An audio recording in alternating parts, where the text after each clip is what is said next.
আসসালামু আলাইকুম। প্রচুর বাতাস এবং বৃষ্টির দিন। এই বৃষ্টির দিনের মধ্যে আজ একটু বাইরে ঘুরতে আসলাম। আজ সৌদি আরবে তো প্রচুর বৃষ্টি হয়েছে। তো বৃষ্টি হওয়ার কারণে একটু আরাম করতে ঘোরাঘুরির জন্য আসলাম। এসে দেখি আজকে বৃষ্টি হওয়ায় অনেকগুলি ঘাস এবং গাছগুলি খুব সুন্দর হয়েছে এবং পাহাড়গুলি পানি পড়ার পরে, বৃষ্টি পাওয়ার পরে পাহাড়গুলি যেন জেতা জিন্দা হয়ে রয়েছে।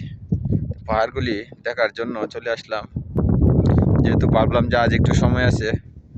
সারাদিন তো প্রবাসীরা কাজেই ব্যস্ত থাকতে হয়, সারাদিন ব্যস্ত থাকতে হয়, 12 ঘন্টা ডিউটি করে, কোনো সুযোগ নাই। তাই আজকে একটু সুযোগ পাইলাম, ভাবলাম যে দর্শকদের জন্য একটা ভিডিও রেডি করি। তাই একটা ভিডিও করার জন্য আসলাম। যারা যারা বলেন যে ভাই বিদেশ আসলে কি দেখা যায়, আসলে সফর প্রবাস করা এবং সফর করার দেশ দেখা এটা অনেক সওয়াব, এটা একটা অনেক সওয়াব। তো এই যে আমরা আসার পরে আলহামদুলিল্লাহ, যতই মনটা খারাপ হয়ে যায় তখন একটু বের হইলে মনটা অনেক ভালো হয়ে যায়। যে পাহাড়গুলি দেখতেছি, পাহাড় দেখতে আসলাম, মনটা অনেকটা ভালো হয়ে গেছে, শীতল হয়ে গেছে।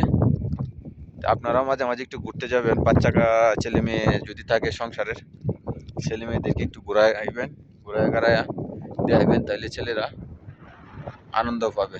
এটাই কিন্তু আসলে এই বাবা মায়ের কর্তব্য, বাচ্চাদেরকে ঘুরে দেখানো। যাই হোক, আমরা তো প্রবাস থেকে আমরা তো পারতেছি না দেখানোর জন্য।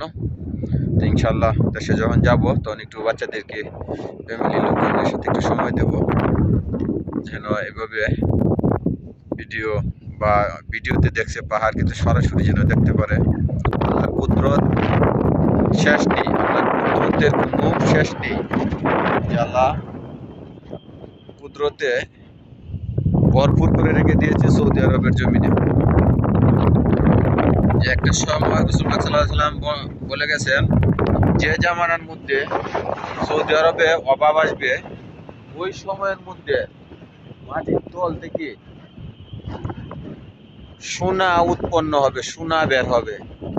এটাই হচ্ছে সোনা। এই পাহাড়, এটা হচ্ছে খনিজ সম্পদ। এই পাহাড়ের সোনাগুলি যদি বিক্রয় করে, সৌদি আরব আরো 500 বছর চলতে পারবে, আরো 500 বছর চলতে পারবে, অভাব হবে না। আরো 500 বছর চলতে পারবে, কোনো অভাব হবে না। এত পরিমাণ পাহাড়, কোনো একটি পাহাড় কাটিয়া পাহাড়ের পাথর বিক্রয় করে না, কিছু না। তাদের তো খনিজ সম্পদ রয়েছে, তেল গ্যাস রয়েছে, কিন্তু শেষ করতে পারে না। পাহাড় তো কাটার কোনো যুক্তি আসে না। যে আমরা আজকে আপনাদেরকে পাহাড় দেখাইলাম। আজকে ভিডিওটা এই পর্যন্তই। সবাই আমাদের চ্যানেলটি সাবস্ক্রাইব করে সঙ্গে থাকুন। নিত্য নতুন ভিডিও পেতে বেল ঘন্টি বাজিয়ে রাখুন। সকলকে ধন্যবাদ।